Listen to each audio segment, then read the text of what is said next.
Some practice questions in this lecture series for sum and product rule in permutation and combination. तो पहला question क्या है बच्चों?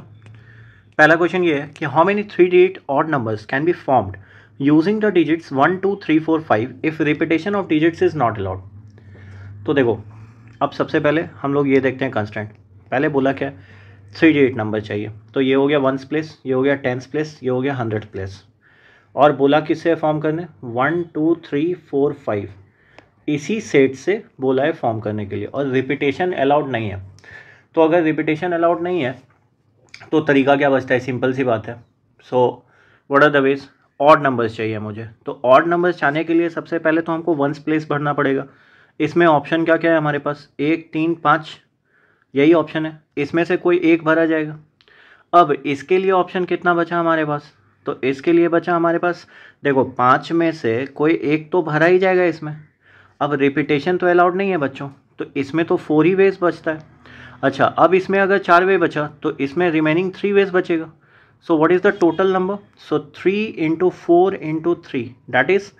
अब क्योंकि 100 प्लेस का भरना इंडिपेंडेंट ऑफ 10 प्लेस के भरने से, तो इसीलिए यहाँ पे क्या होगा, multiplication principle will be used. So in total what is the value, so 3 into 4 into 3 that is 36. so answer will be 36 numbers. ठीक है.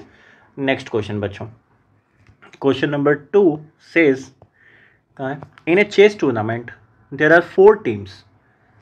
ठीक है, इन ग्रुप ए. अच्छा, ग्रुप ए में कितने टीम्स हैं, तो ग्रुप ए में 4 टीम है. कौन कौन है, A1 A2 A3 A4. Okay.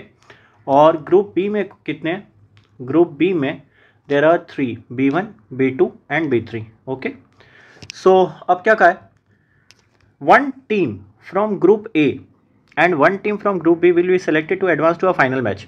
how many different possible pairings are possible for the final match. तो सिंपल सी बात है, इसमें से कोई 4 में से एक टीम चुना जाएगा. तो हाउ मेनी वेज, तो 4 वेज. अब इसमें से 3 में से कोई एक चुना जाएगा, तो टोटल कितने वेज हो गए, तो 4 में से कोई एक यहाँ, तो ऐसे भी हम लिख सकते हैं 4C1 और यहाँ 3C1. So this will be 12 ways. अब मल्टीप्लिकेशन प्रिंसिपल यहाँ पे क्यों लग रहा है बच्चों, सिंपल है, ग्रुप ए का चुनना ग्रुप बी से इंडिपेंडेंट है. ठीक है. Next, so next question says a student wants to borrow exactly 1 book for evening study. The library has 5 different history books, 4 different science books and 3 different geography book available that the student is interested in. how many ways can he choose the book to borrow. तो अब देखो यहाँ पे क्या, history books कितने हैं, 5, science book कितने हैं, 4, और ज्योग्राफी बुक कितने हैं, 3. तो बेसिकली अब करना क्या है, तो हिस्ट्री बुक चुनने का कितना तरीका, 5 वेज. साइंस बुक चुनने का कितना तरीका, 4 veg.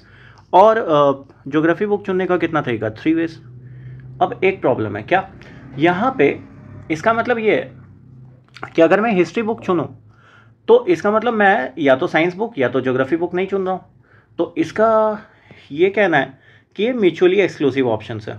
This are mutually exclusive, that is selection of one prohibits another. So इसका मतलब क्या है, चूजिंग वन में यही तरीका है. तो ओवरऑल क्या होगा, total ways to choose the book. So या तो 5 वे हिस्ट्री का, 4 वे साइंस का और 3 वे ज्योग्राफी का. So total 12 ways. क्योंकि ये म्यूचुअली एक्सक्लूसिव है, सो वी कैन यूज और. ठीक है, done. Next question says, question number 4, Priya has 3 distinct skirts and 4 distinct tops. ठीक है. अब स्कर्ट कितने, तो स्कर्ट्स 3 है. ठीक है, there are 3 skirts and 4 distinct tops. तो यहाँ पे मैं स्कर्ट्स को S1 S2 S3 कर लेता हूँ, टॉप्स को T1 T2 T3 और T4 कर लेता हूँ. अब बोला क्या है, in how many ways can she choose 1 skirt and 1 top to wear. तो इसका मतलब मान लो S1 चूज़ करती है, तो टॉप के ऑप्शन क्या क्या है, 4. तो इसका मतलब क्या है कि हर स्कर्ट्स के लिए 4 ऑप्शन है. तो टोटल कितने हो जाएंगे, 4 इंटू 3 दैट इज़ 12 वेज. क्यों, हर स्कर्ट्स के लिए चूज़ करने के लिए टोटल 4 टॉप्स अवेलेबल है. तो इसका मतलब क्या है कि 3 स्कर्ट्स हैं, तो 4 इंटू 3 दैट इज़ 12 वेज. अब क्या बोला है, next, Priya also has 2 distinct pair of shoes. अच्छा, अब शूज़ भी आ गया. नाउ देयर आर शूज़, कितने पेयर्स हैं, तो 2 पेयर्स. तो एक काम करते हैं, शूज़ को एच लिख देते हैं, SH1 और SH2। अब बोला क्या है, एक स्कर्ट, एक टॉप और एक पेयर ऑफ शूज़ चाहिए। तो अब वही सेम तरीका है क्या, तो बी पार्ट के लिए क्या हो जाएगा, 4 वे स्कर्ट का, सॉरी 3 वे स्कर्ट का, 4 वेज टॉप्स का और 2 वेज शूज़ का। तो टोटल कितने वेज हो गए, 12 into 2 that is equal to 24 ways. ठीक है, next question number 5 says, in how many different signals can be made using 3 flags if there are 5 different colored flags available and all flags used in a particular signal must be used of different colors। ठीक है, सो इसका मतलब क्या बोला है, how many different signals can be made using 3 flags. ठीक है, कैसा है, तो फ्लैग बनाना है, मान लो कुछ ऐसा बनाना है फ्लैग्स, क्योंकि ये बोला है कि वर्टिकली एबव और डाउन होना चाहिए फ्लैग पोल पे। ठीक है, तो फ्लैग पोल मान लो कुछ ऐसा है, तो 3 डिफरेंट कलर्स के हैं। तो एक बात बताओ, इसका मतलब एक तो ये टॉप हो गया, ये मिडिल हो गया, ये बॉटम हो गया। अब मान लो टॉप का चुनते हैं, तो मेरे पास कलर्स कितने हैं, 5, तो यहाँ पे हम 5 वेज से चुन सकते हैं। लेकिन नीचे वाले में क्या होगा, जो ऊपर में सेलेक्ट हुआ वो नहीं हो सकता, तो 4 वे यहाँ पे है। तो बेसिकली इसके लिए कितना है, 3 वेज। तो अब क्या है, अब हमें सिलेक्शन किसका करना है, देखो हाउ मेनी डिफरेंट सिग्नल। अब बहुत बच्चे को कन्फ्यूजन हो गया, ऐड करें यहाँ सब्ट्रैक्ट करें। तो सिलेक्शन क्या बोला है, top and middle and bottom. Question तो यही है, टॉप मिडिल और बॉटम तीनों होना चाहिए। तो इसका मतलब क्या हो गया, 5 वेज ऊपर। अब एंड की बात है तो मल्टीप्लिकेशन प्रिंसिपल लगे, so total 60 ways of selecting. ठीक है, सो डन। नेटिवली आप इसको ऐसा भी बोल सकते हो कि हमें क्या करना है, 5 कलर्स दिए हुए हैं, 5 कलर्स में से 3 फ्लैग्स बनाने हैं, तो सिलेक्शन करनी है हमें। सिलेक्शन मतलब 5 में से 3 की, लेकिन सेलेक्ट करने के बाद ये भी तो अरेंज करना पड़ेगा कि टॉप में कौन आएगा, मिडिल में कौन आएगा, बॉटम में कौन आएगा। तो अब 3 जगह को अरेंज करने का तरीका कितना है, 3 फैक्टोरियल। तो बेसिकली 5C3 क्या होता है, 10, 3 फैक्टोरियल क्या होता है, 6। सो answer is 60। So either you can go this way. Next question says, ये क्वेश्चन नंबर 6 है, कह रहा है how many 4 digit numbers greater than 3000 can be formed using the digits 0, 1, 2, 3, 4, 5 if repetition of digits is not allowed and the number must be divisible by 5। अब देखो बच्चों, समझने के लिए सबसे पहले क्या है, सॉल्यूशन में आप ये समझो कि ये 4 डिजिट नंबर है, मतलब 1s प्लेस होगा, 10s प्लेस होगा, 100 प्लेस होगा, 1000 प्लेस होगा। ठीक है, ओके। अच्छा, उसके बाद क्या बोला है, ग्रेटर देन 3000, मतलब ग्रेटर देन 3000 होना चाहिए। तो ये क्या करा, फर्स्ट का रेस्ट्रिक्शन डाला। अच्छा, डिजिट कौन कौन सा यूज़ हुआ है, डिजिट्स यूज्ड, देखो क्राइटेरिया में लिखते जा रहा हूँ, डिजिट कौन कौन सा यूज़ हुआ है, 0, 1, 2, 3, 4, 5, इतने डिजिट्स यूज़ करने हैं। ठीक, अच्छा सी की बात करें तो नो रिपीटेशन की बात चल रही है, नो रिपीटेशन। ठीक है, अच्छा नो रिपीटेशन। अच्छा डी की बात करें तो डिविजिबल बाय 5 है, डिविजिबल बाय 5। इसका मतलब ये लास्ट डिजिट को रिस्ट्रिक्ट करता है। कैसे रिस्ट्रिक्ट करता है, या तो ये 0 हो सकता है या तो 5 हो सकता है। ठीक है, नाउ अब स्ट्रैटेजी क्या है, अगर तुम बात करो तो स्ट्रैटेजी मैं क्या चुनूंगा, मैं ये चुनूंगा कि जहाँ जहाँ रेस्ट्रिक्शन है उसको रेस्ट्रिक्ट कर लेते हैं। रेस्ट्रिक्ट कैसे करते हैं, तो एक तरीका है, चलो केस 1 में क्या करते हैं कि यूनिट्स प्लेस को फिक्स करते हैं, जो 1s प्लेस है, तो 1, 2, 3, 4 यूनिट्स प्लेस को 0 मान लेते हैं, यूनिट्स प्लेस इज 0। ये रेस्ट्रिक्शन तो कर ही सकते हैं। तो अब यहाँ पे 0 आ गया, अब बचा क्या, 1, 2, 3, 4, 5। ठीक है, अच्छा रिपीटेशन अलाउड नहीं है, ये बात याद रखना। सो अब 0 यूज हो गया, तो एक बात बताओ, अब दूसरा रेस्ट्रिक्शन क्या है, ग्रेटर देन 3000। तो यहाँ पे हम क्या यूज कर सकते हैं, 3, 4, 5। ठीक है, तो अब मिडिल 2 डिजिट बचे। सो अब इसमें क्या कर सकते हैं, जो नहीं यूज हुआ है उसको यूज कर लेंगे।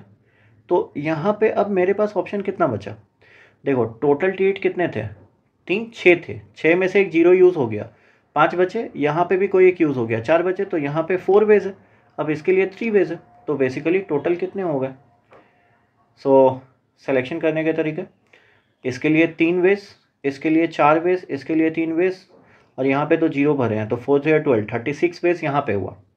सो 36 नंबर्स यहाँ से फॉर्म हो सकता है। लेकिन केस 2 भी ले सकते हैं। So what will be case 2? तो केस 2 ये होगा कि लास्ट डिजिट 5 कर लो। अब यहाँ पे 5 आ गया, तो 5 कितने तरीके से भर सकता है? तो 1 वे। चलो ये हो गया। अच्छा, 1000 प्लेस क्या है? 1000 प्लेस 3000 से बड़ा होना चाहिए। तो अब तो 0 भी नहीं हो सकता, 5 भी नहीं हो सकता। मेरे पास ऑप्शन कितने बचे? 1 2 3 4। अब 1 2 3 4 में से क्या चुन सकते हैं? 3 और 4 ही चुन सकते हैं। तो यहाँ पे तो मेरे पास 2 ही तरीका हुआ, 2 वेज। ठीक। अच्छा, अब बचे कितने? बात करते हैं 100 प्लेस की। तो 100 प्लेस में 5 तो आएगा नहीं, 0 आ सकता है, 3 4 में से एक चला गया, मतलब 6 में से कोई 2 चला गया। क्यों? 5, और इधर से कोई, तो बचे कितने? 4 वेज। और इधर कितने बचे? 3 वेज। तो टोटल कितना हो गया? 2 into 4 into 3 into 1। So basically there are 24 numbers यहाँ पे। अच्छा, अब एक बात, जब भी केस ले रहे हैं तो क्या है, ये दोनों म्यूचुअली एक्सक्लूसिव है। This two are mutually exclusive. Mutually exclusive मतलब case 1 and case 2 are unaffected from each other. So basically if they are mutually exclusive we can use OR principle. तो OR principle में क्या हो जाएगा बच्चों? 36 plus 24, that is total 60 cases will be there. 60 48 numbers will be there which is greater than 3000 and are formed using these digits and also divisible by 5. Next question says बच्चों, question number 7, in how many ways can 4 boys and 3 girls be seated in a row so that no 2 girls sit together? Okay, use the gap method, gap and string method. Now what is gap and string method? अब देखो तरीका क्या है। मैं कह रहा हूँ कि 4 डिस्टिंक्ट बॉयज़ हैं, ठीक है, उनको अरेंज करने का तरीका कितना है ये देख लेते हैं। सो 4 बॉयज़, तो 4 बॉयज़ का नाम दे देते हैं, 4 boys, that is B1 B2 B3 B4। अब इनको अपने आप में कैसे अरेंज कर सकते हैं? तो 4 फैक्टोरियल तरीके से, that is 4 into 3 into 2 into 1, इतने तरीके से अरेंज कर दिए, तो ये 24 वेज हो गया। अच्छा, अब एक बात है, गर्ल्स के लिए क्या करते हैं, एक काम करते हैं, गैप क्रिएट कर लेते हैं, क्योंकि यहाँ पे नो 2 गर्ल्स बोला था। अगर बोलता all girls sit together, all girls sit together, तब हम लोग क्या करते बच्चों? We would have used which method? We would have used bundle method. We would have used bundle method. ठीक है, सो ये कर सकते हैं। अब अगर हम लोग gap and string method use करें तो इसमें क्या करना पड़ेगा? गैप क्रिएट करना पड़ेगा। कोई भी 2 लड़की साथ नहीं बैठती है तो हम लोग क्या करते हैं? बॉयज़ के बीच में गैप क्रिएट कर देते हैं। अब कितने गैप्स पॉसिबल हैं? तो 1 2 3 4 5। अब यहाँ पे लड़कियाँ बैठ सकेंगी, तो लड़कियों के बैठने का जगह कितना हुआ? लड़की कितने हैं? 3। तो एक काम करते हैं, तो बेसिकली 5 में से 3 का सिलेक्शन करना है, 5 गैप में से 3 का सिलेक्शन करना है, तो 5C3। अब उस 3 सिलेक्शन को अरेंज करना है, तो 3 फैक्टोरियल, 5C3 कितना होता है बच्चों? 10, 3 फैक्टोरियल 6, तो 60 वेज ये होगा। ठीक है, और 24 तरीका कितना था लड़कों का, तो ओवरऑल सीटिंग अरेंजमेंट कितना हो सकता है? So we use multiplication principle. क्यों मल्टीप्लिकेशन प्रिंसिपल बच्चों? क्योंकि यहाँ पे क्या हो रहा है, पहले बॉयज़ का सिलेक्शन हो गया, वो कितने तरीके से हुआ था? 24 तरीके से। अब लड़कियों का सिलेक्शन कितने से हुआ? 60 तरीके से। तो टोटल कितने तरीके हैं जिससे बैठ सकते हैं? तो 1440। So answer is 1440 ways. ठीक है, done. Next question says, question number 8, a person wants to invite 3 friends to a party. ठीक है, they have 5 friends who live nearby and 4 friends who live far away. In how many ways can they invite 3 friends if at least 2 of them must be from the nearby group? Now question ऐसा है बच्चों, कह रहा है कि कोई आदमी चाहता है कि वो 3 फ्रेंड बुलाए पार्टी में। 5 फ्रेंड जो हैं वो नज़दीक रहते हैं, 4 फ्रेंड दूर रहते हैं। ठीक है, कैसे इनवाइट करे वो ताकि कम से कम 2 जो हों वो नियर बाय ग्रुप में हो? तो एक काम करते हैं, इसमें केस बना लेते हैं, केस 1। ठीक है, टोटल फ्रेंड्स कितने लाने हैं? 3 friends to invite. 3 friends to invite. ठीक है, इसने क्या कहा है, एटलीस्ट 2 ऑफ देम। तो एक काम करते हैं, हमारे पास फ्रेंड्स कैसे कैसे हैं, 5 नियर बाय और 4 फार अवे, 4 फार। तो केस 1 में हम ये करते हैं कि एटलीस्ट 2 ऑफ देम बोला है, तो एक काम करते हैं, 2 नियर बाय वाला बुलाते हैं, 1 फार वाला बुलाते हैं। केस 2 में ऐसा करते हैं कि तीनों नियर बाय ही बुला लेते हैं, 5 नियर बाय है, 4 फार वाले हैं, तो 3 नियर बाय बुला लेते हैं, 0 इससे बुलाते हैं। ठीक है, सो कंडीशन क्या हो जाएगा, अब यहाँ पे क्या है, इसमें अरेंजमेंट तो करना नहीं है हमें। अरे बच्चों, फ्रेंड्स बुलाना है, उसमें अरेंज करके क्या करेंगे, कौन पहले आ रहा है कौन बाद में, दिस इज़ नॉट इम्पॉर्टेंट। तो अगर 5 में से 2 का सिलेक्शन है तो 5C2, और 4 में से किसी एक का सिलेक्शन है तो 4C1। What is the value of 5C2, this is 10, and what is the value of 4C1, that is 4। So there will be 40 ways इसके लिए, केस 1 के लिए। अच्छा, मैंने मल्टीप्लाई क्यों करा, because selection of near by friends is entirely different from selection of far friends. So basically that's why multiplication principal is involve. ठीक है, मतलब नियर बाय फ्रेंड को चूज करें एंड फार अवे फ्रेंड्स को। अब second वाला case, इसमें क्या हो जाएगा, 5C3। ठीक है, और 4 में से किसी को नहीं सेलेक्ट करना है, तो बेसिकली ये 10 × 1 दैट इज 10 वेज। अब एक बात बताओ, केस 1 और केस 2 दोनों तो डिफरेंट है, तो यहाँ पे क्या करेंगे, वी यूज एडिशन प्रिंसिपल। क्यों एडिशन प्रिंसिपल, अरे या तो केस 1 करते हैं और केस 2 करते हैं, तो केस 1 और केस 2 दोनों मिलकर कितना हो गया बच्चों, 40 + 10 that is 50 ways. Total selection 50 तरीके से हो सकता है। ठीक है, नेक्स्ट क्वेश्चन, क्वेश्चन नंबर 9 क्या कह रहा है, how many distinct paths are there from point A 0,0 to point B 3,2 on a grid. ठीक है, अच्छा ग्रिड है, अब क्या बोला है, मूविंग ओनली राइट और up if every path must pass through point 2,1। तो एक काम कर, हम लोग एक ग्रिड बनाते हैं। ठीक है, इस ग्रिड में क्या है, इसको x मान लेते हैं, ये y मान लेते हैं, यहाँ पे 1 रखते हैं, ये 2 रखते हैं, और ये 3 है। Again here it is 1, it is 2 and somewhere it is 3। So basically इन्होंने बोला क्या, इनको चाहिए कि हम 0,0 से कहाँ पहुँचे, 3,2, मतलब we have to reach here 3,2। ठीक है, जबकि हम लोग सिर्फ राइट और अप मूव कर सकते हैं, मतलब हमारे पास अलॉट स्टेप क्या है, या तो राइट या तो up, this are the 2 a lot steps. और हर पॉइंट कहाँ से पास करना है, जो भी पाथ होगा वो पास करना है, 2,1 इज अ नेसेसरी स्टेप। ठीक है, 2,1 मस्ट बी नेसेसरी। ये बात तो समझ में आ गया। तो सबसे पहले हम ये चेक कर लेते हैं बच्चों कि इसको हम 2 पार्ट में तोड़ेंगे। कैसे, तो पार्ट 1 ऐसा करते हैं, पार्ट 1 में ऐसा करते हैं कि 0,0 से 2,1 का कितना पाथ्स हो सकता है, नंबर ऑफ पाथ, ये देख लेते हैं। अच्छा, पार्ट 2 में हम ऐसा करते हैं कि तब हम देख लेंगे कि 2,1 से 3,2 जाने का कितना पाथ होगा, that will be easy. So next क्या करेंगे, अब ये पार्ट 1 है और ये पार्ट 2, तो पार्ट 1 एंड पार्ट 2 क्या हो जाएगा, बाद में क्या करेंगे, टोटल नंबर ऑफ पाथ कैसे निकलेगा, तो number of ways for each सब प्रॉब्लम, मतलब दोनों को मल्टीप्लाई कर लेंगे।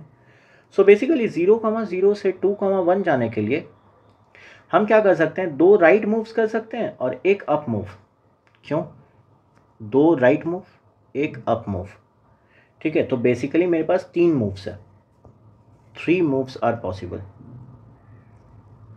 3 मूव्स। तो कैसे कैसे, सो बेसिकली हम तो डायरेक्ट लिख सकते हैं 3 मूव्स कैसे हो सकता है, 2 राइट 1 अप हो सकता है, या फिर डायरेक्ट एक ही में लिख लेते हैं, 2 राइट 1 अप हो सकता है, 1 राइट अप राइट हो सकता है। ठीक है, अप राइट राइट हो सकता है, यही 3 केसेस पॉसिबल है। या फिर आप ऐसे कह लो कि अप के लिए कितने पोजीशन थे, तो अप के लिए हमें जाना कहाँ था, 3 में से how many distinct groups are there, तो हम इसको ऐसे भी तो कह सकते हैं कि दो राइट मूव्स सेलेक्ट कर रहे हैं 3 मूव्स में। अरे 3 मूव है ना, 3 में से तो 2 राइट जाना ही पड़ेगा ना, तो 3 में से 2 राइट मूव सेलेक्ट कर रहे हैं फॉर राइट, और क्या कर रहे हैं, मेरे पास ऑप्शन कितने हैं, 3 मूव्स में से, बाकी 3 मूव्स में से एक मूव अप का सेलेक्ट कर रहे हैं, तो 3C1, ठीक है, टोटल सिलेक्शन यही है।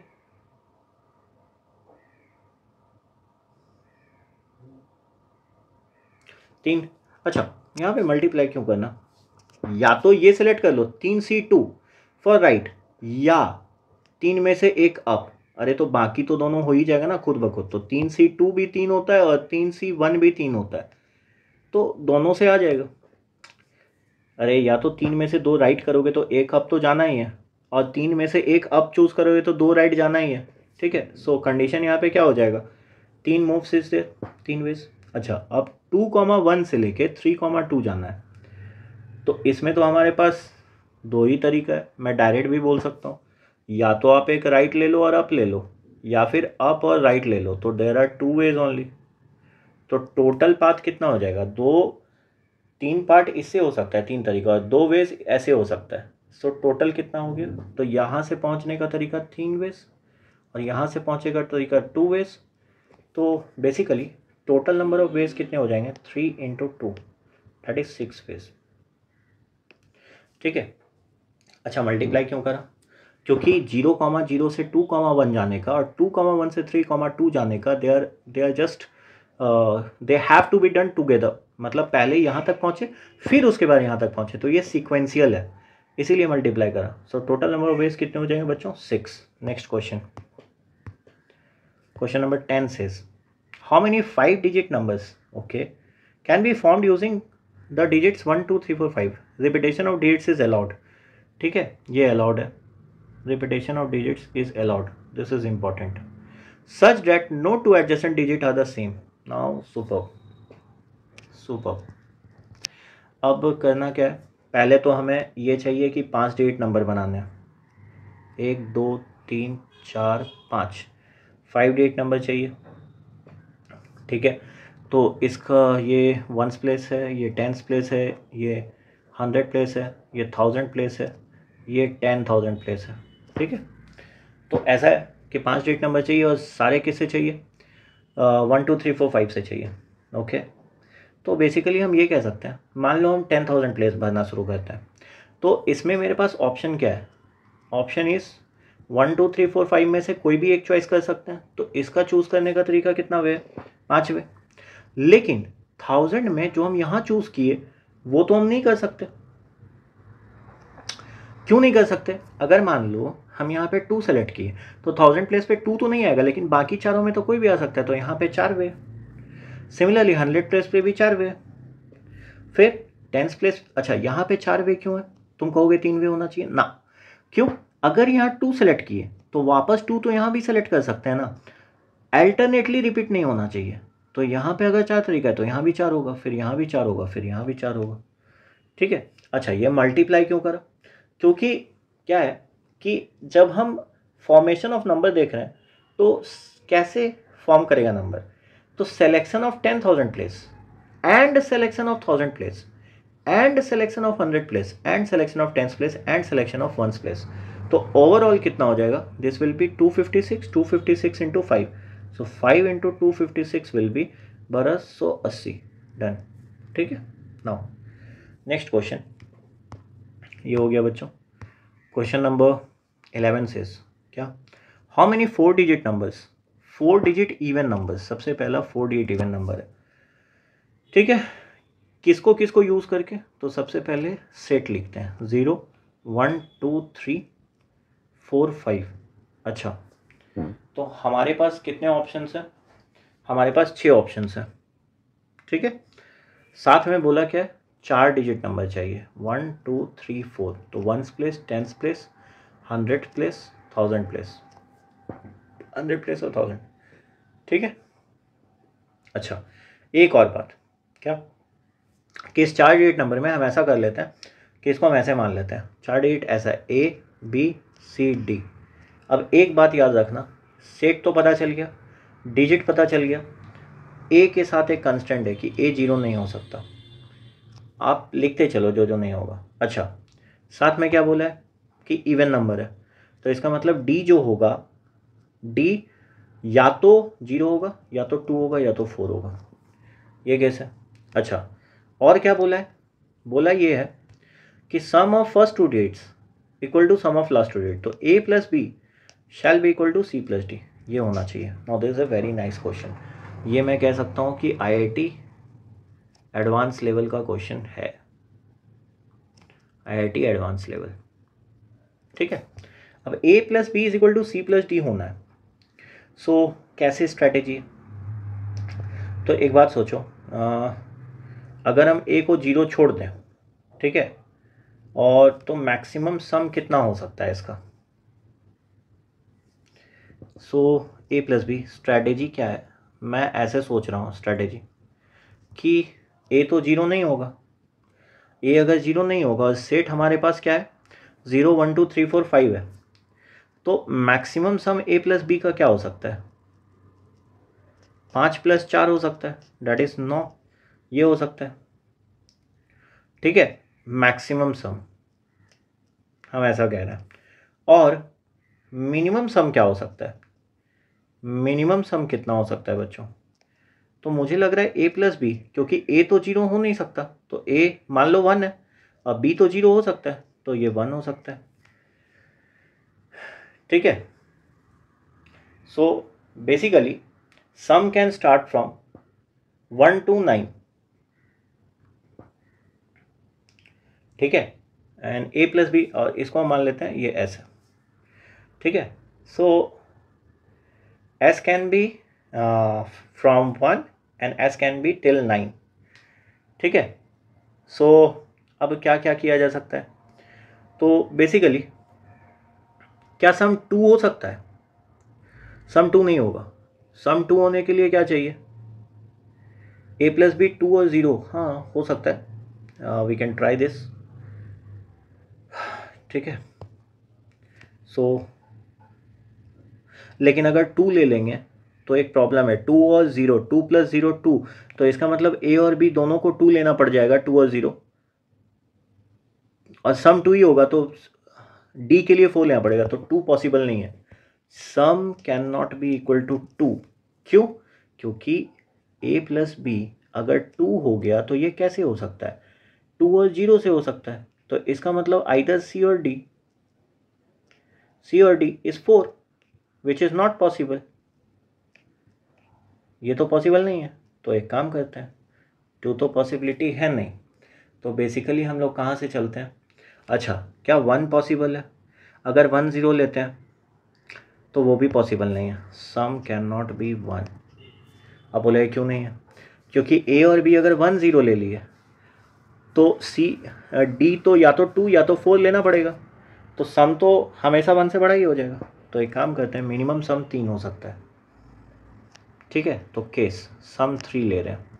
अब सम 3 लेंगे तो पेयर क्या होगा, 0 3 या फिर 1 2, ये पेयरिंग अप हो सकता है। ठीक है, पॉसिबिलिटी, तो पहला पॉसिबिलिटी क्या है, सो पॉसिबिलिटी है कि A B को 1 और 2 ले लेते हैं, और C और D को एक काम करते हैं, कितना है 3 है ना, तो 3 और 0 लेते हैं, तो D तो इवन होना चाहिए, तो ये 0 ये 3। सो एक पॉसिबिलिटी क्या हो गया, एक पॉसिबिलिटी हो गया कि एक पॉसिबिलिटी हो जाएगा 1 2 3 0, ये एक नंबर हो गया। सेकेंड पॉसिबिलिटी क्या हो सकता है 2 1 3 0, क्या मेरा सारा केस फुलफिल हुआ, 4 डिजिट इवन नंबर चाहिए था, बन गया, इससे बनना था, बन गया, sum of first two digit equal to sum of last two digit, दोनों बन गया, तो दिस इज ट्रू। तो सम 3 तो हो सकता है। अच्छा, दूसरा पॉसिबिलिटी इसी में हो सकता है, तुम बोले सर A और B को आप 1 2 क्यों लिए, A B को आप ऐसे भी तो ले सकते थे, A B 3 0। अब देखो ए तो 0 होगा नहीं, नहीं तो 3 डिजिट नंबर बन जाए, तो ए को 3 होना पड़ेगा, इसको 0। अच्छा, सी डी के साथ और क्या केस हो सकता है? अब सी डी 1 और 2, तो यहाँ पे बेसिकली एक ही केस लेना पड़ेगा। एक केस क्या कि यहाँ पे 1 ले लेते हैं, यहाँ 2 ले लेते हैं, तो एक नंबर बन गया मेरा 3012। सो बेसिकली यहाँ से कितने नंबर्स आए? 3 नंबर्स आए। ठीक है, अब देख लो केसेस कैसे बनते हैं, this is very important. Next case क्या होगा? एस को 4 मानते हैं। अब एस को 4 मानेंगे तो 4 का पेयरिंग कैसे होगा? या तो 0 4 या तो 1 3।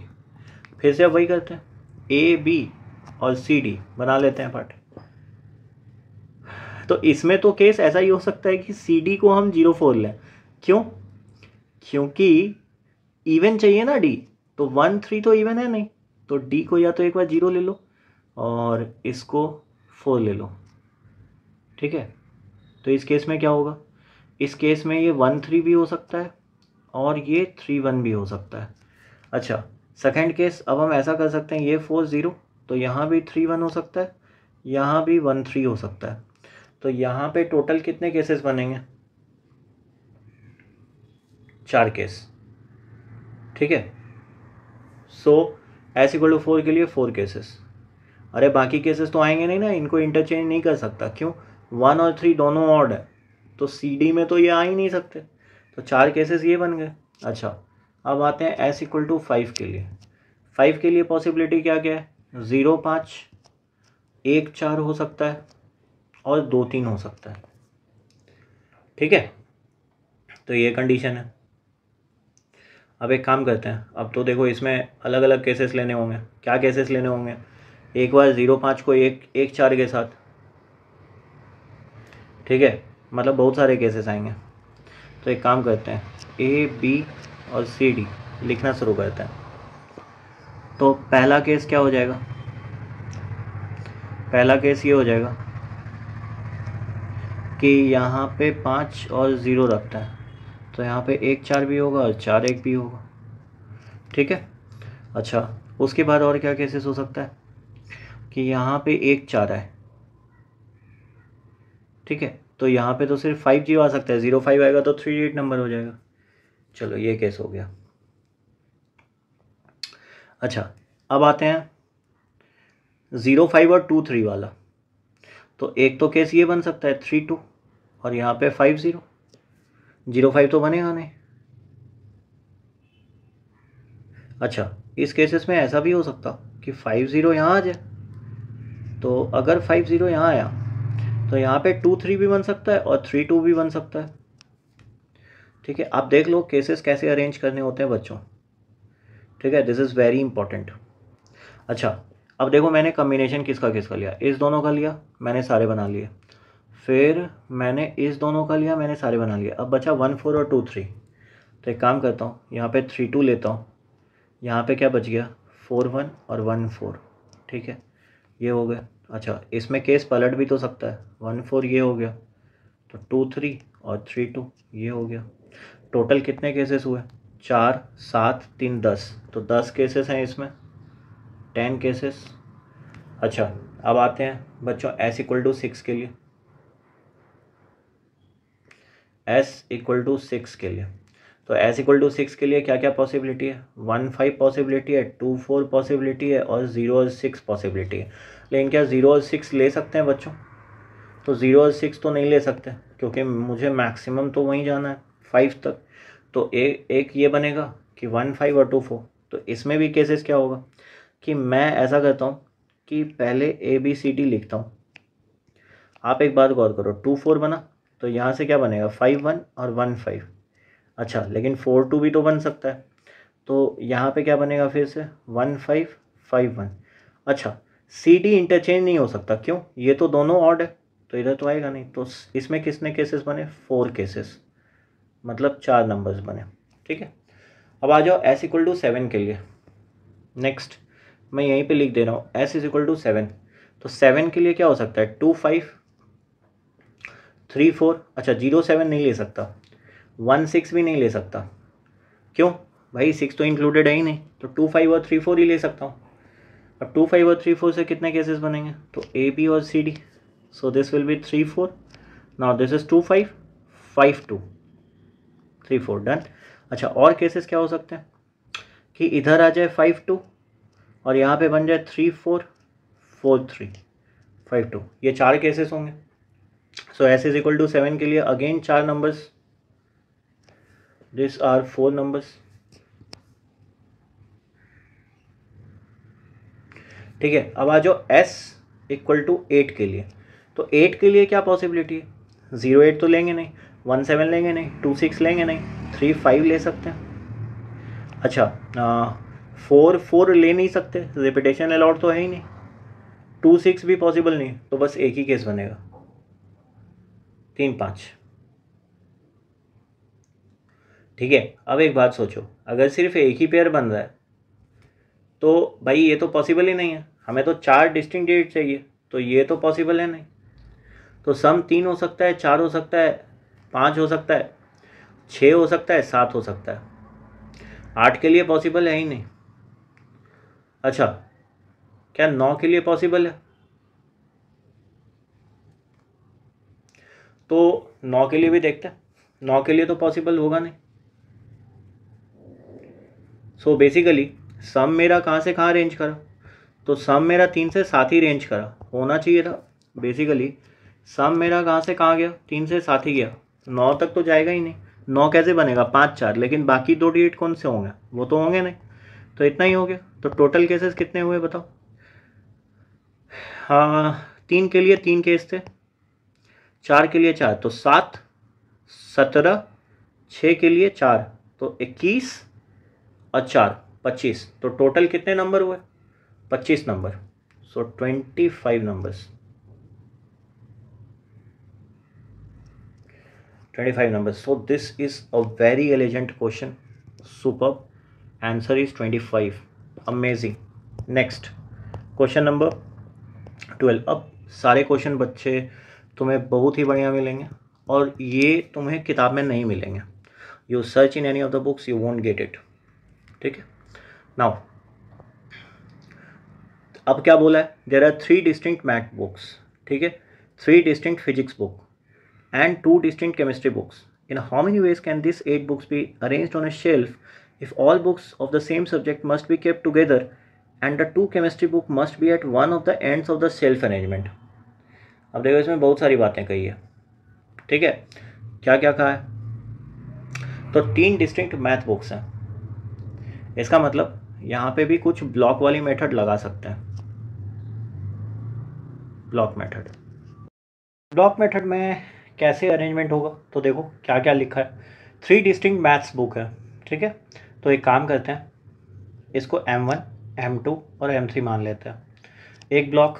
अच्छा 3 डिस्टिंक्ट फिजिक्स बुक भी है, तो P1 P2 P3 मान लेते हैं, और 2 डिस्टिंक्ट केमिस्ट्री बुक्स भी हैं, तो C1 C2 दोनों मान लेते हैं। ठीक है, अब एक बात सोचो, ये बोला है कि ये एंड में होना चाहिए, एंड्स। ठीक है, अरेंजमेंट ऐसे करनी है। तो सबसे पहले मैथ बुक खुद में कैसे अरेंज हो सकता है, 3 factorial ways that is 6 ways. ये खुद में कैसे अरेंज हो सकता है, that is 3 factorial ways that is 6 ways. ये खुद में कैसे अरेंज हो सकते हैं, 2 फैक्टोरियल दैट इज 2 वेज, है या ना। अच्छा तो एक काम करते हैं, तो वेज टू अरेंज मतलब ये अपने में कैसे कैसे अरेंज हो सकते हैं, तो there are total 72 ways in which they can arrange themselves.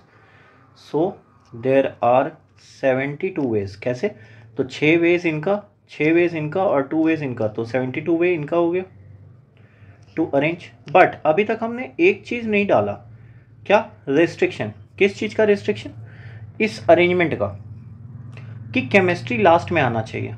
ठीक है, तो ये केस तो ये तो हो गया कि विद इन ब्लॉक कैसे अरेंज करेंगे,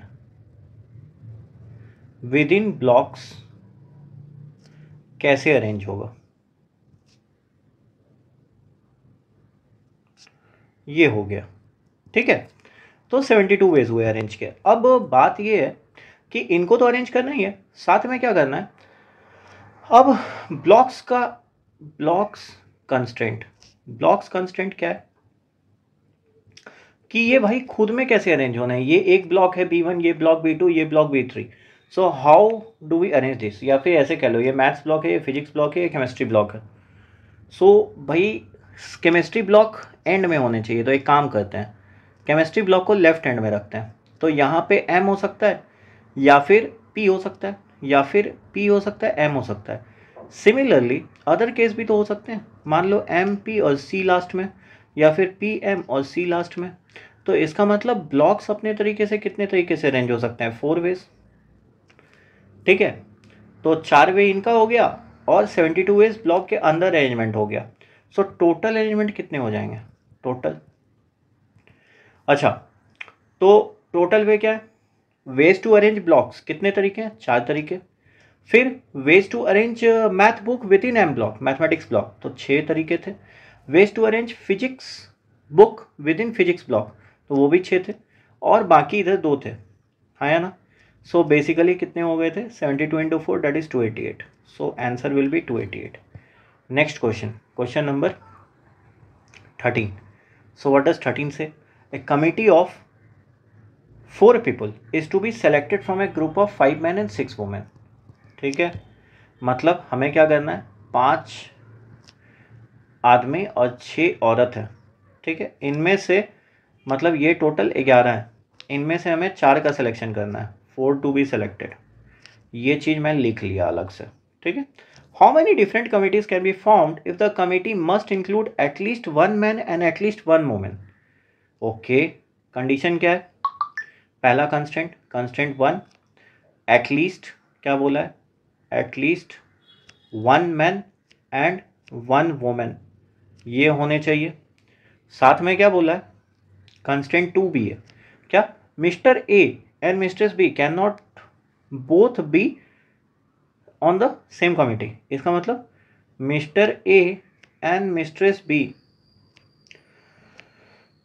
ये साथ नहीं आएंगे, साथ नहीं होंगे। ठीक है, ये कंस्टेंट है। तो अब स्ट्रैटेजी क्या है, और स्ट्रैटेजी क्या रहेगा? तो हम क्या करते हैं, एक एक करके कंस्टेंट देखते हैं। अब एटलीस्ट 1 मैन और 1 वुमेन होने चाहिए। ठीक है, सो 11 में से 4 चूज करने का सबसे पहले तरीका क्या है? तो अगर हम ऐसा कर लें तो मुझे कुछ फ़ायदा होगा। अब क्या फ़ायदा होगा, लेट्स सी। ठीक है, पहले मैं एक काम करता हूँ, 11 में से 4 का सिलेक्शन कर लेता हूँ। ठीक है, 11 में से देखो, आपके पास तरीका ऐसा भी है कि आप एक बार ये चूज़ करो कि मिस्टर ए हैं और मिस्ट्रेस बी नहीं है, और उसके बाद फिर एक एक करके सिलेक्ट करो कि मिस्टर ए के साथ और 3 हैं, 2 हैं, 4 हैं, ऐसा हो सकता है, बट वो काफ़ी टाइम टेकिंग होगा।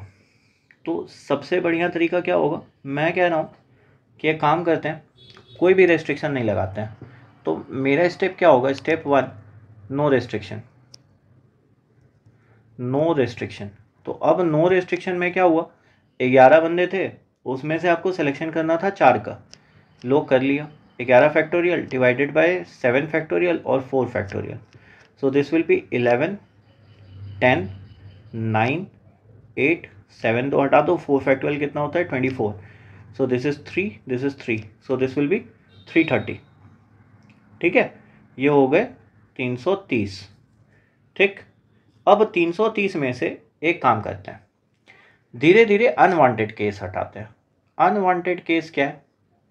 अनवांटेड केसेस ऐसा है कि मैं 4 वुमेन सेलेक्ट कर लेता हूँ, क्योंकि 4 टू बी सेलेक्टेड है ना, तो 5 मैन है और 6 वुमेन। तो अनवांटेड केसेस क्या है? एक, ऑल 4 वुमेन।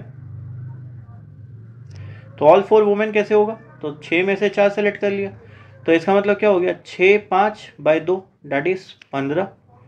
अच्छा, एक और केस है, क्या? ऑल 4 मैन, ये भी सेलेक्ट कर लिया, तो ऑल 4 मैन कैसे होगा? तो 5 में से 4 सेलेक्ट करने हैं, तो 5C4, ये तो 5 ही तरीका हुआ।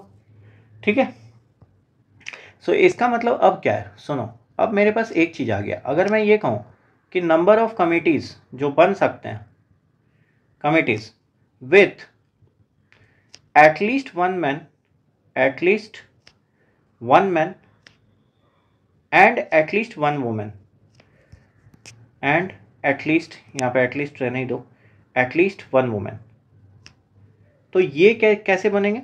तो टोटल 330 केस थे, उसमें से 15 ये माइनस कर दो, 5 ये माइनस करो, मतलब 310 कमिटीज़ बन सकते थे, लेकिन प्रॉब्लम है, क्या प्रॉब्लम है? अभी तो ये तो पार्ट 1 मान लो, ये पार्ट 1 हो गया, लेकिन अभी पार्ट 2 तो आना बाकी है। क्या पार्ट आना बाकी है? कि mister A and mistress B साथ नहीं होने चाहिए। सो पार्ट 2, तो पार्ट 2 कैसे करेंगे? तो एक काम करते हैं, मेरे पास टोटल नंबर 310 है, 310 टोटल है। अब इसमें से हमको घटाना है, क्या घटाना है? क्योंकि C1 पहला कंस्टेंट को तो सेटिस्फाई कर ही रहे थे ना, ये C1 मान लो, ये C2 मान लो, अब सिर्फ C2 को सेटिस्फाई करवाना है। तो एक काम करते हैं, पहला तो ये करते हैं कि जहाँ पे मिस्टर ए और मिस्ट्रेस बी डेफिनेटली इंक्लूड है वो हटा देते हैं, ठीक है। उसके बाद बाकी केसेस देख लेंगे। तो इसमें भी पार्ट ए, ठीक है, mister A and mistress B both included, both present, ये चेक कर लेते हैं। अब बोथ प्रेजेंट है तो इसका मतलब अब हमें 4 ही कमिटी चाहिए थे, तो भैया एक तो ए आ ही गए और बी आ ही गई, अब बचा 2 लोग कितने में से चुनने हैं? 2 एडिशनल मेंबर किससे चुनने होंगे? तो 2 एडिशनल मेंबर अभी हमें किससे चुनने होंगे? देखो टोटल मेरे पास 5 मैन थे और 6 वुमेन थे, तो 5 मैन और 6 वुमेन थे, ठीक है। 5 में से एक ए था, वो चला गया, तो अब 4 मैन बचे और 5 वुमेन बचे, ठीक है। हाँ, अब एक और बात सोचो, मेरा एक एक मैन और वुमेन का क्राइटेरिया तो पहले से सेटिस्फाई हो गया, अब बचे 2 लोग, तो 9 में से किसी 2 को चुन लेते हैं। तो 9 8 डिवाइड बाय 2 कितना हो गया बच्चों? 36, ठीक है। ये 36 कमेटी जो है, 36 कमेटी ये कौन सा वायलेशन कर रही है? देख, कंस्टेंट 2 को वायलेट कर रही है, वायलेट कर रही है। तो सबसे बढ़िया है ना कि फाइनल क्या हो जाएगा, फाइनली हम क्या कह सकते हैं कि टोटल माइनस किसमें? टोटल हम कह रहे हैं 310 में, माइनस कंस्टेंट 2 को वायलेशन जो भी कर रही है, नंबर ऑफ कंस्टेंट 2 वायलेशन, उसको माइनस कर लो बच्चों। तो कितना हो गया? 310 में से 36 माइनस हो गया। अब 310 में से 36 माइनस हुआ तो बचा कितना? 274। Very nice question, superb question. So this is 274।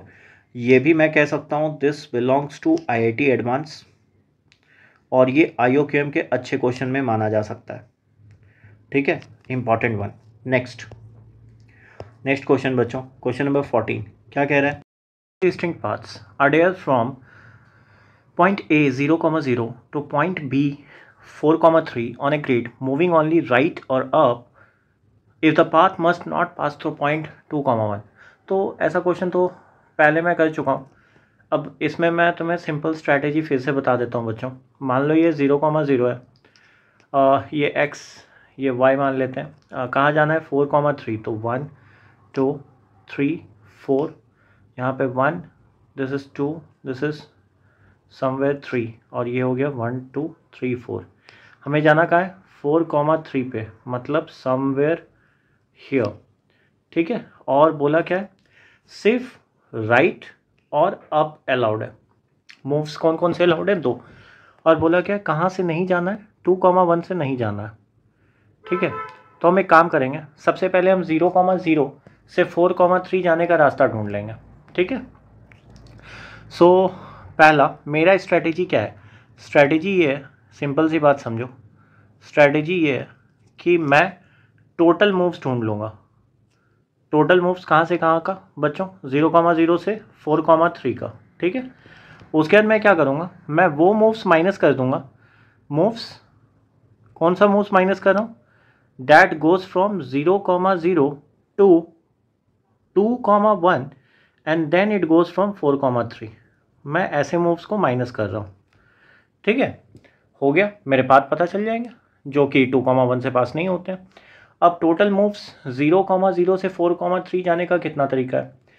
तो ये तो सिंपल है। कैसे सिंपल है? तो 0,0 से 4 पे जाने के लिए 4 राइट मूव्स चाहिए हमको, 4 राइट मूव्स, और 3 अपर मूव्स चाहिए, मतलब टोटल मूव्स कितने होने चाहिए, 7 टोटल मूव्स होने चाहिए, 7 टोटल मूव्स। अब 7 टोटल मूव्स होने हैं तो हम इसमें क्या कर सकते हैं, तो ओवरऑल पाथ कितना हो जाएगा। सो कैलकुलेशन मेरा स्ट्रेटेजी क्या है, दिस इज ए पार्ट और दिस इज बी पार्ट। तो ए पार्ट निकालने के लिए क्या कर रहे हैं, 7 में से मुझे या तो 4 राइट मूव्स चूज कर लूँ, ठीक है, ऐसे कर सकता हूँ, या फिर 7 में से 3, अब बात तो वही है। तो 7C4 क्यों किया, 7 मूव्स में 4 क्या है, 4 राइट मूव्स हैं, राइट मूव्स हैं। तो 7 क्या हो गया, 7C4। या फिर तुम कह सकते हो या 7C3, दोनों में से कुछ भी लिख लो। क्यों, 7 में से 3 अप मूव्स यूज़ करने हैं, बात तो वही है, चाहे ये लिखो चाहे वो लिखो, क्योंकि अगर 4 राइट मूव्स हैं तो 3 अप होंगे, अगर 3 अप हैं तो 4 राइट होंगे ही होंगे श्योर शॉट, नहीं तो 4,3 पे आप पहुंच ही नहीं पाओगे। तो अगर ऐसा है तो इसका मतलब ये कितना हो गया, 7 फैक्टोरियल, 4 फैक्टोरियल, 3 फैक्टोरियल, मतलब 7, 6, 5 और नीचे 6, तो टोटल कितने मूव्स हो गए, 35। अब हम बी का कैलकुलेशन करते हैं, कहाँ से कहाँ पहुँचना है, 0,0 से 2,1, तो कितने मूव्स हुए, तो सिंपल सी बात है। और फिर जाना है कहाँ, 2,1 से 4,3, तो 0,0 से 2,1 जाने में क्या लग रहा है, 2 right moves and 1 up moves. तो इसका मतलब बेसिकली टोटल कितने मूव्स लग रहे हैं, 3 मूव्स। 3 में से हमको क्या सेलेक्ट करना है, 2 राइट मूव। अच्छा, अब 2,1 से 4,3 जाने में क्या लग रहा है,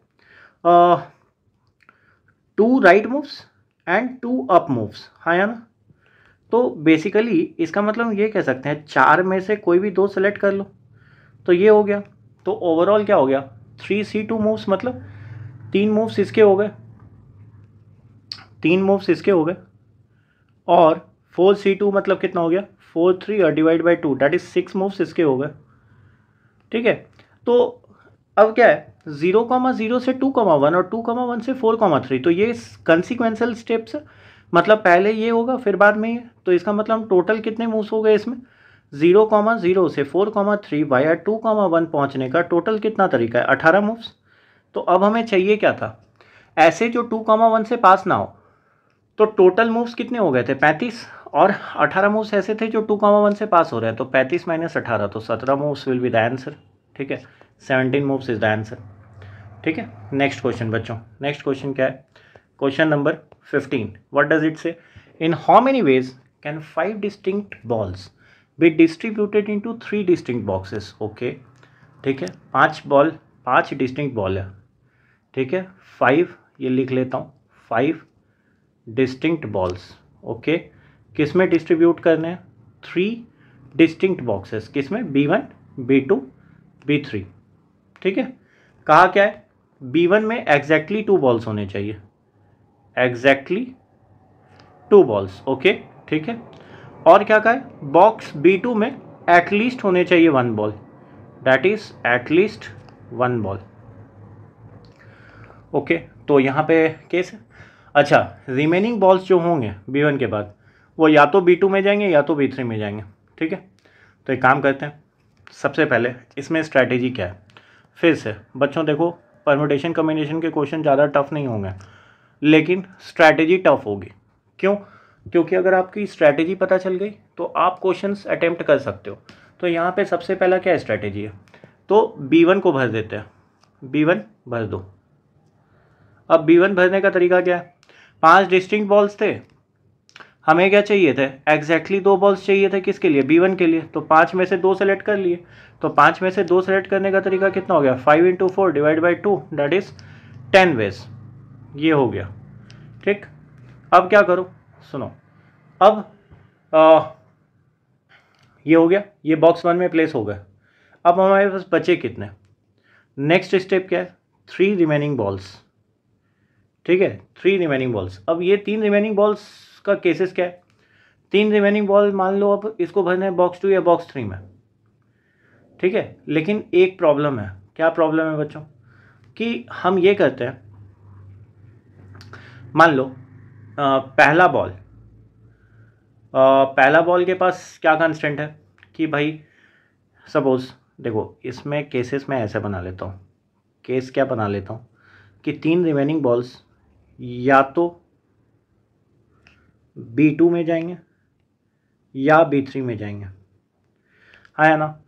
तो एक्चुअली मैं इसको दो तरीके से डील कर सकता हूँ, B2 में एक बॉल है बाकी उसमें है, या फिर B2 में दो बॉल है या फिर तीन बॉल है। तो हम इस तरीके से भी खेल सकते हैं, बट इससे बेटर वे हम क्या खेलेंगे बच्चों, मैं ऐसा करता हूँ कि तीन बॉल्स जाने हैं B2 और B3 में, मतलब हर बॉल के पास कितने ऑप्शन है, हर बॉल के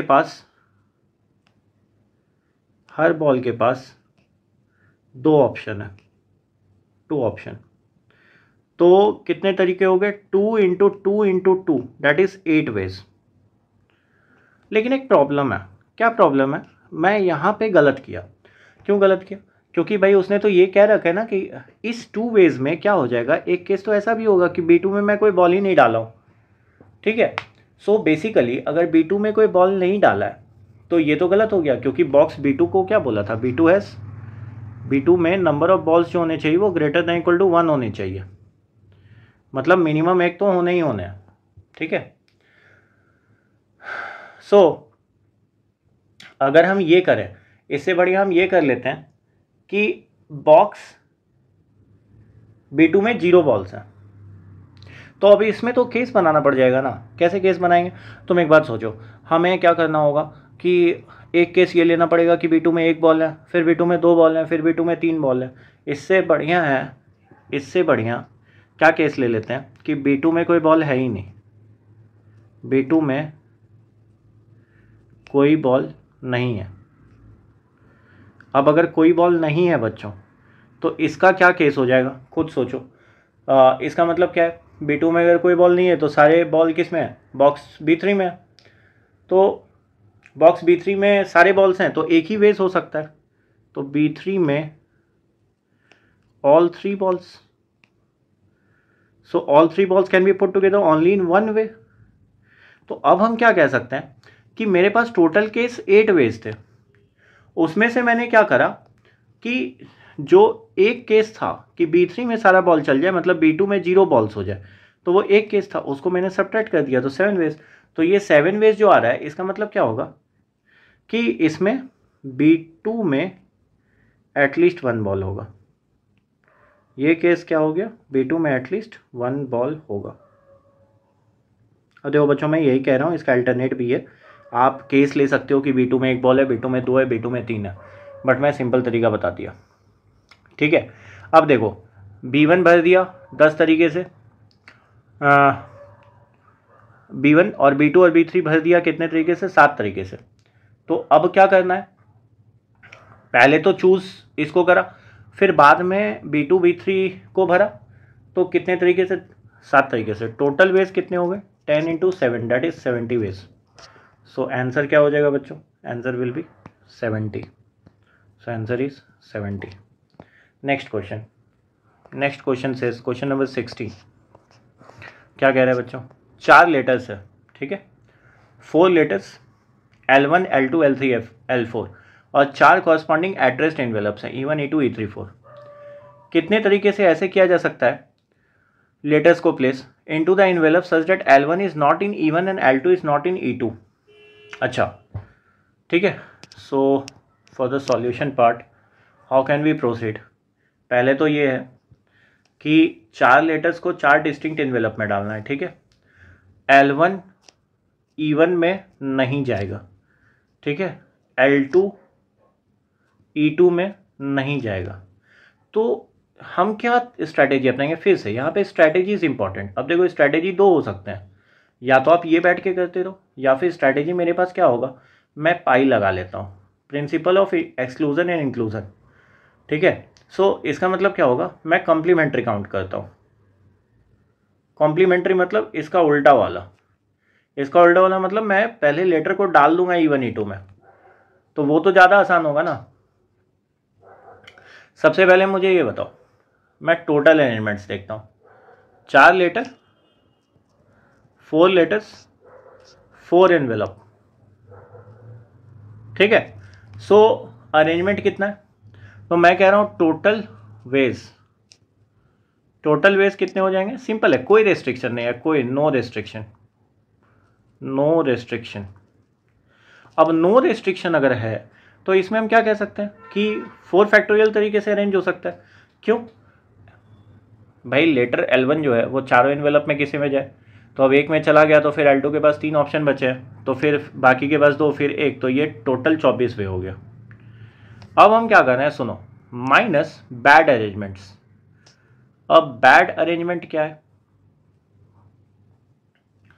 अब बैड अरेंजमेंट में क्या क्या होगा, तो एक केस ये हो जाएगा कि L1 E1 में है, दूसरा केस क्या हो जाएगा L2 E2 में है।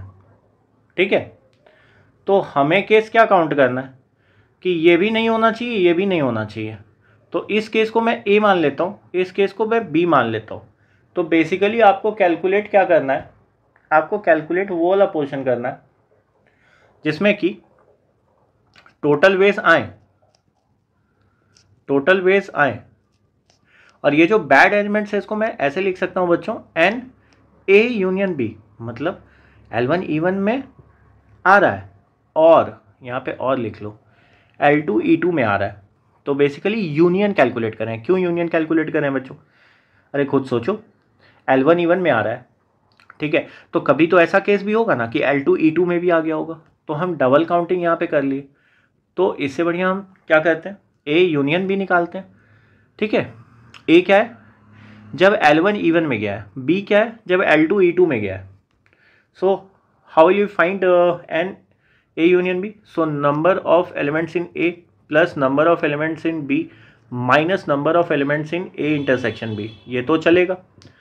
अब ये सोचा जाए कि जब L1 E1 में है, ठीक है, तो बाकी को हम कैसे अरेंज करें उससे फ़र्क नहीं पड़ता। L1 E1 में है तो बाकी 3 लेटर्स कैसे जाएंगे, तो L2 के पास क्या ऑप्शन है, E2 E3 E4 तीन में से कोई भी, L3 के पास 2 और L4 के पास 1, तो बेसिकली 6 तरीका इसके लिए। ठीक है, सिमिलरली इसके लिए भी क्या होगा, L2 E2 में चला गया तो L1 किसी में भी जा सकता है 3 तरीका, फिर L3 किसी में भी जा सकता है 2 तरीका। क्यों, एक तो पहले से फिल है तो इसमें भी 6 तरीका, लेकिन एक केस ऐसा होगा जो कि हम लोग ओवर काउंट कर लिए हैं।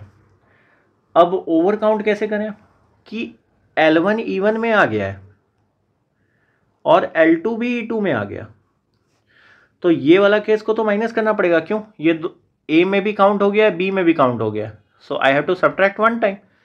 सो इसका मतलब L3 किसी में भी जा सकता, L3 के पास 2 ऑप्शन है, E3 या E4, और L4 के पास अगर इसमें से कोई एक भरा गया तो इसके लिए 2 वे है, इसके लिए 1 वे है, तो बेसिकली नंबर ऑफ एलिमेंट्स कितने हो जाएंगे, 6 + 6 - 2, so there are total how many ways, so there are total 10 ways, यहाँ 10 वेज। अब हमें एक बात बता दो बच्चों, ओवरऑल कितने थे, 24 तरीके, 10 वे यहाँ हो गए, तो 24 - 10 दैट इज़ 14 वेज। तो 14 तरीका ऐसा होगा कि जिसमें L1 E1 में ना हो और L2 E2 में ना हो। ठीक है।